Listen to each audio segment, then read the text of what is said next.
Ladies, thank you so much. And the fans are very happy to have what you to go and do.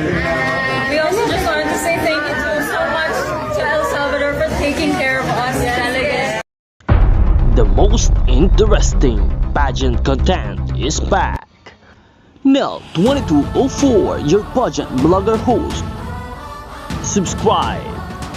Hindi na mapaghiwalay dahil sobrang close na sina Miss Universe Thailand and Miss Universe Philippines, kung kaya't maraming mga Pinoy pageant fans at Thai fans ang natutuwa dahil dito.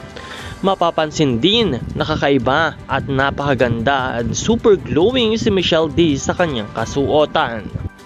Patuloy ang pasasalamat ng dalawa sa lahat ng mga nangyayari. Ladies, thank you so much. And the fans are very happy to have what you to go and do. We also just wanted to say thank you so much to El Salvador for taking care of us delegates and the whole Miss Universe organization as well. They've been doing an absolute amazing job. Tell us about your top. We love the I'm wearing Markham Garner, everyone. Thank you so much. Thank you.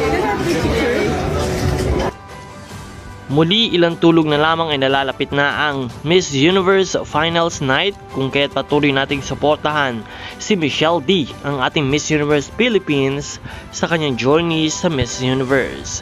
Let us all pray na sana ay maiuwi niya ang corona para sa Pilipinas, makapagbigay ng mga gandang performances at higit sa lahat, maibandera ang bandila ng Pilipinas. Maraming salamat sa iyong panonood. Maraming salamat din sa iyong pag-subscribe. Patuloy lamang na umantabay para sa iba pang mga updates.